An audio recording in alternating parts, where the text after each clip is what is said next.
We hit 500 members. I thought we had made it. We had built something real, scaled through every challenge from 0 to 500. I was proud, very proud community manager. And then something happened. We stopped going. We plateaued around 530 to 520, bouncing around the same numbers for weeks. New members joined, old members left at the same rate, and we were stuck as a community. But that wasn't even the worst part. The worst part was realizing I couldn't see everyone in my community anymore. I didn't know half the people in my own community. I was trying to maintain standards and connection, and that didn't scale. I felt invisible to them, and they felt invisible to me. Here is what nobody tells you about hitting 500 members. You are in no man's land. You are too big to be intimate. You can't personally know everyone in your community. You can't maintain that tight-knit feeling known as belonging that made your community special in the first place. But you're also too small to be a platform. You don't have the resources, the infrastructure, or the skills to operate like the big communities you actually look up to. You are stuck in the middle, and it is very suffocating. I can tell you that. I looked into this, and 85% of communities that reaches 500 members never make it to 1,000. They plateau permanently, or they slowly die as the community manager, the founder, the creator burns out, trying to maintain impossible standards. That 500 member mark is where most community builders give up because everything that got you to 500 actually stopped working. And the strategies you need to reach 1,000, they feel like they are destroying everything that you have built as a community. I almost capped our community at 500, sincerely. I thought maybe this is as big as we can get as a community. Maybe if I keep growing, I will lose what makes us special as a community. Maybe I should just be grateful for 500 and stop trying to scale. But then I realized something that changed everything. The communities that break through 500 aren't just growing, they are transforming. They stop being communities and start becoming movements, and that requires a completely different mindset and system. I call this the scale engine. It is four specific systems that let you break through 500, reach 1,000 members, and build something that you can scale up to 1,000 or more without losing the sense of belonging in your community. Once I implemented these four systems, everything shifted. We went from 520 stock members to 940 members in few weeks. But most importantly, the quality improved. Engagement went up.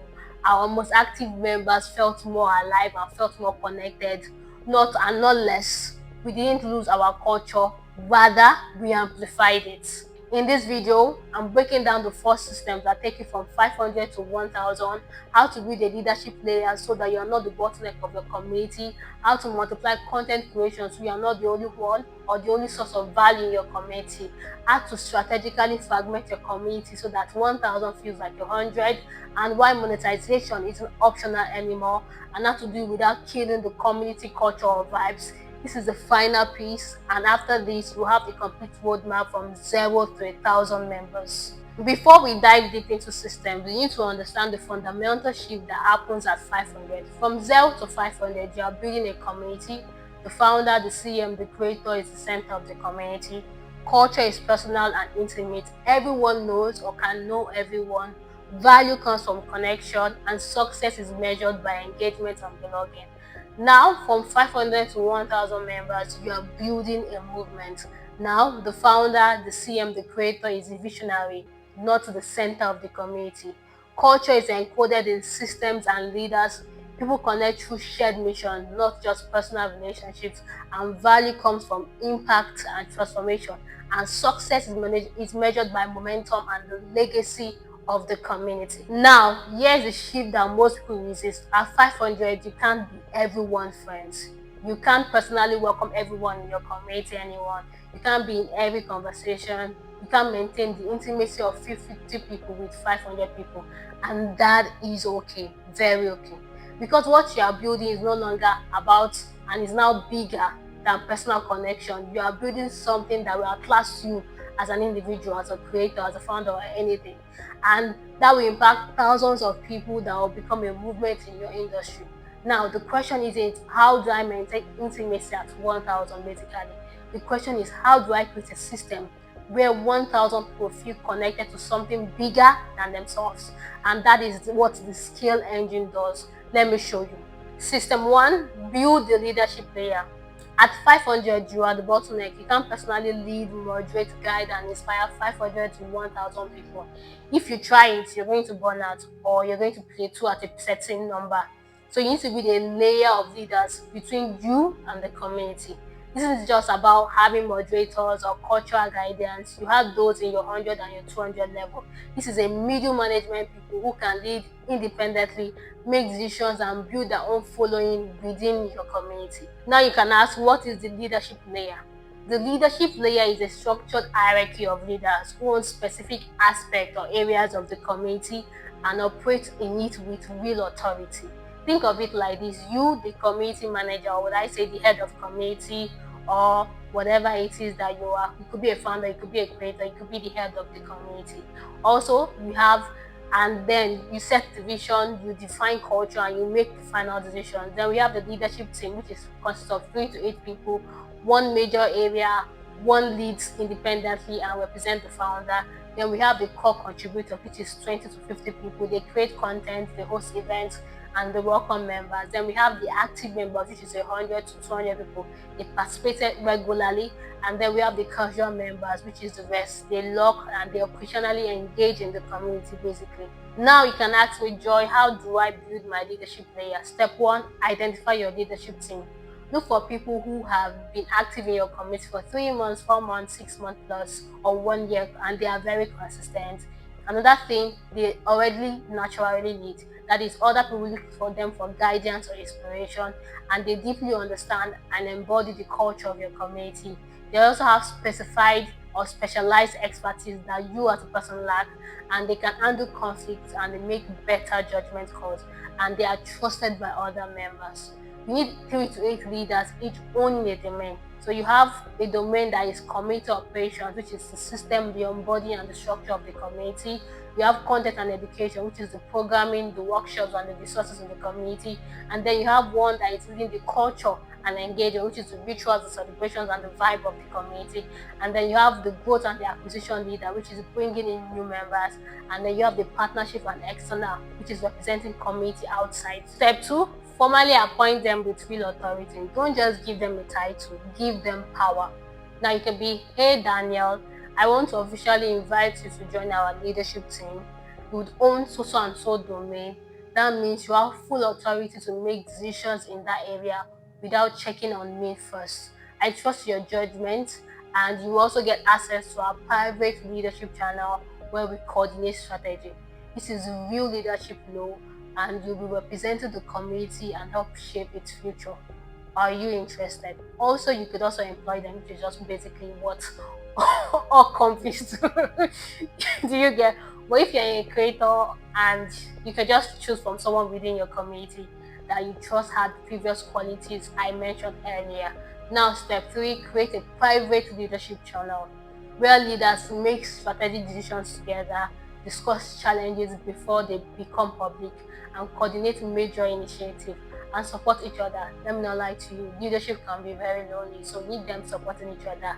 Now, step 4, give them visible authority, special role/badge in the community, introduce them publicly, meet our new leadership team, Daniel, who will be helping us guide our community.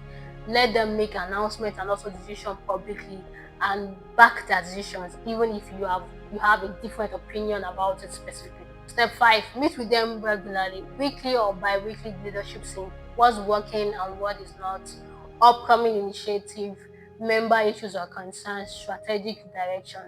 Now, for example, for my community, at 530 members, I was running and I tried to personally approve every event, review every piece of content, welcome every member. I was a bottleneck, so I appointed 5 leaders: operations, content, culture, and growth and partnership.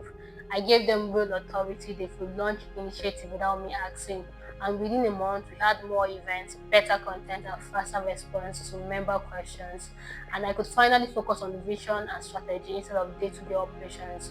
The community didn't feel less personal. It felt more responsive and alive because there were multiple leaders and basically not just me. Now, I need you to understand something. The leadership layer distributes decision making and leadership.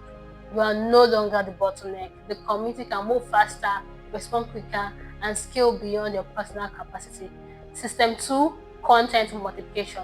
At 500, you cannot be the primary source of content, education, and value. If you try, you're going to burn out of creating content for hundreds of people who want consistent value every day. And you need to multiply content creation by turning members into creators. Now, content multiplication means building systems where members generate the majority of value content and you become the creator, not the creator. At 500 to 1,000 members, generated content should be 70% 80 total content. Now, your job shifts from creating to enabling creators. Now, you can ask me, Joy, how do I go about this? Tactic 1, create content templates. Make it easy for members to create valuable content. You can either do a workshop template, step-by-step guide for hosting a workshop, then a discussion prompt template, how to start engaging discussion, case study template, framework for sharing experiences and resources template, how to engage useful or how to compile useful resources. Now, give this to anyone who wants to contribute and lower the barrier of contributing. Chapter 2, launch a member contributor program. Formally recognize and empower content creators in your community. We are launching our contributor program. If you want to create workshops, write guides, host discussions, or share resources, apply here. And contributors get content template and support, featured promotion for their work, direct feedback from leadership, special contributor loan, and first access to a new feature. This does two things. It makes contributing feel prestigious, not just anyone can post actually, and give you quality control. You are creating contributors. Tactics 3, build a content pipeline. Create a system for collecting, reviewing, and publishing members' content. 1, submission. Members submit content ideas or drafts. You review, leadership teams review for quality/alignment, and then support, help members improve editing, structure, and feedback, and publication. Promote and feature approved content, then recognition. Celebrate contributors publicly. Tactic 4, feature member content prominently. Don't hide members' contribution. Pin exceptional members' posts, create member spotlight series showcasing their work, compile members' resources into official guides, and credit members in announcement. Check out this workshop by so and so. Check out this content by so and so, and I'm sure you're going to love this content. Tactic 5, shift your role to creator. You are no longer the main content creator, you are the DJ, selecting and amplifying the best. Now, weekly roundup, best discussion this week, monthly highlight, top 5 members' contributions, also created collection, members created resources on X topic. Your value is in the quality, control, and application, not just creation, basically. From example, for my community, at 500, I was creating 9% of the content, and to be honest, I was exhausted basically. So I launched a contributor program with templates. 23 people applied. I accepted 15, or rather, I would say I did accept 23 of them to some extent. And then I trained them on our content standards. I actually created a guide for that and the rest.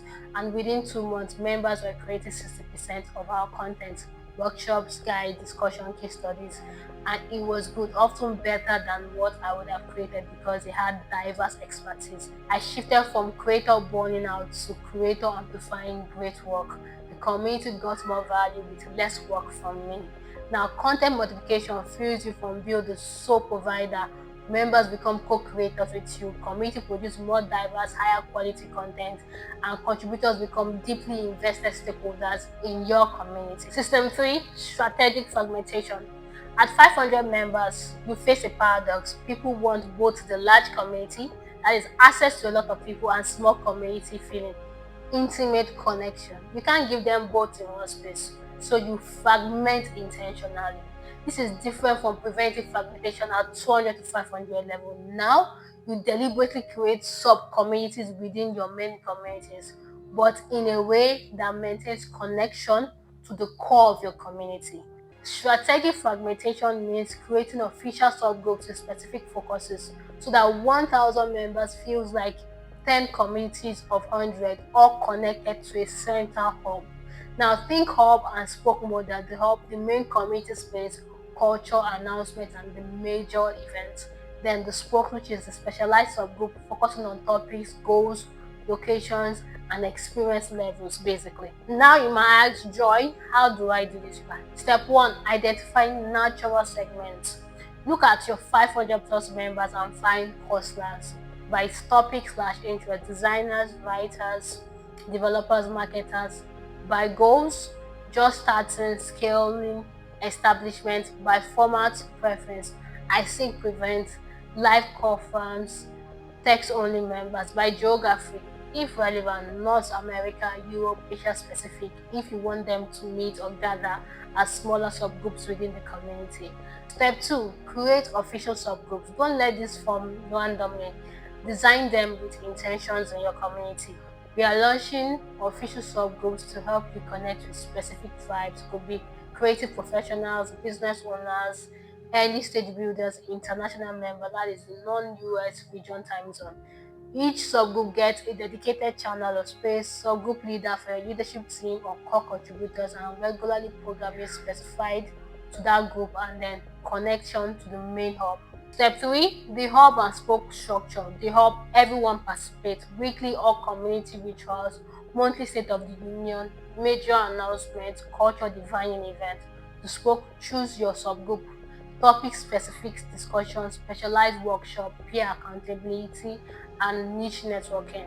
Now, members participate in the hub, which is mandatory, and this is the connective tissue. And 1 to 2 spokes, that is their choice, where they go deep. Step 4, cross-pollinate between spoke, prevent total fragmentation. How do you do this? That is the monthly cross-spoke collaboration, which is where designers can meet developers, rotate subgroup showcase in the hub. This week, we hear from our creative professional group. Now, encourage members to visit other spoke. For example, a challenge. Attend one event outside your primary subgroup this month. Step 5, ensure subgroup fits the hub. Subgroups aren't separate, they strengthen the core, which is the hub. Now, the best discussions in the subgroup get featured in the hub.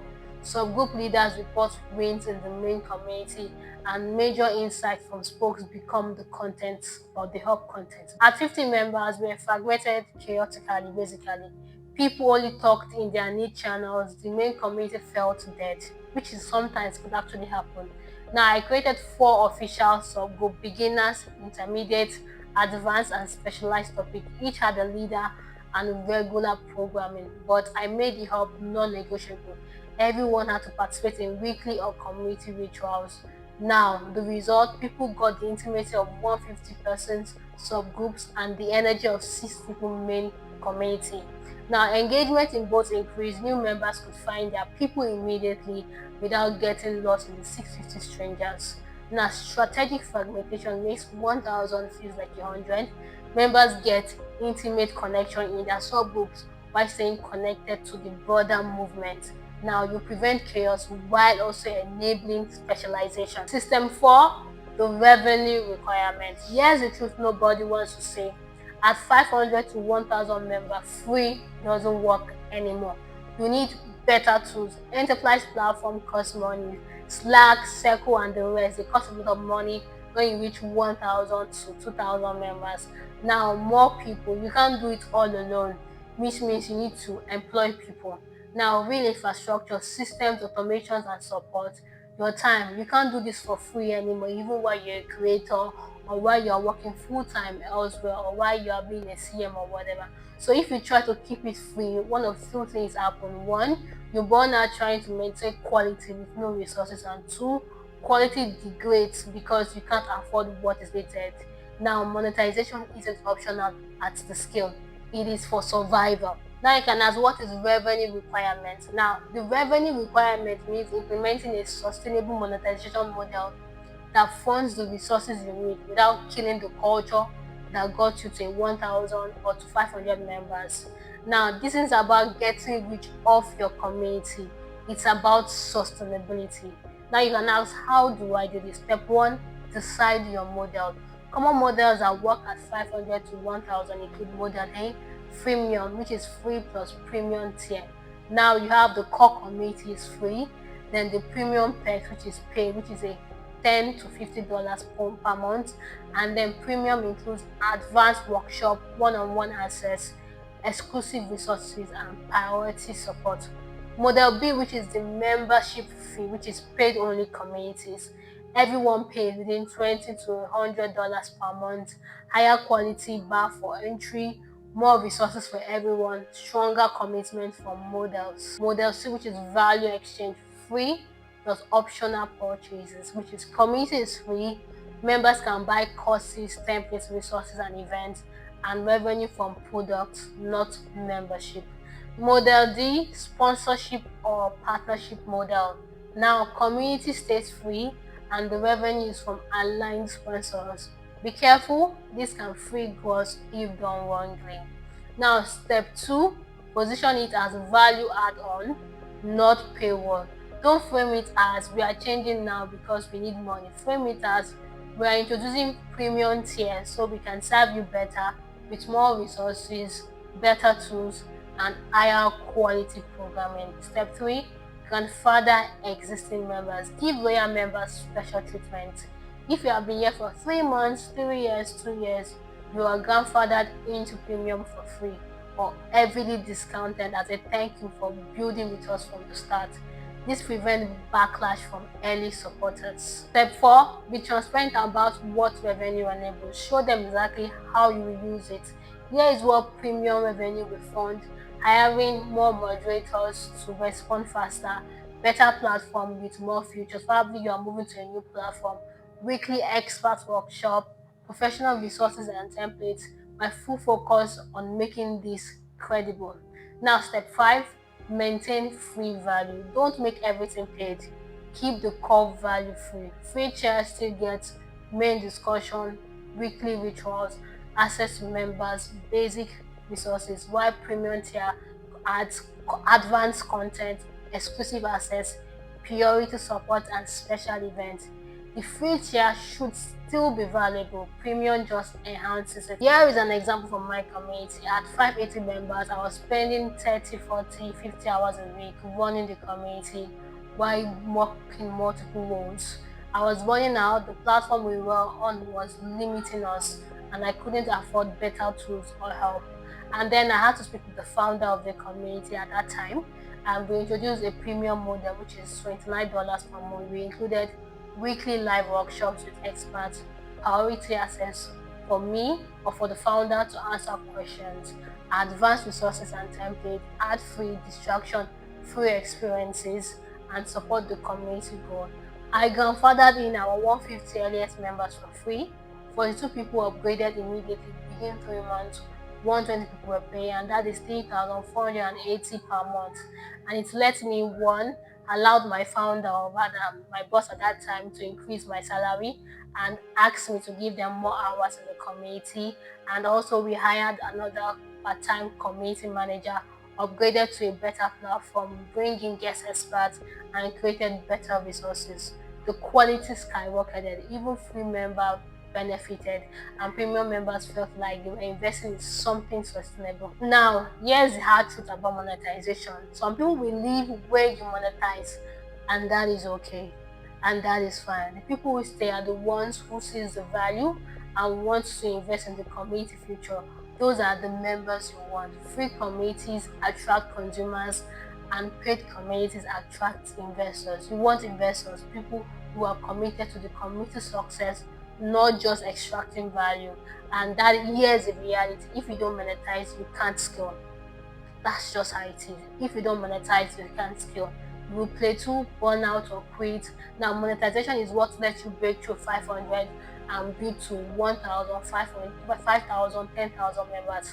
It is not about selling out in your community, it's about sustainability. Monetization funds the resources you need to scale, better tools, more community managers or moderators to employ, your time, quality programming.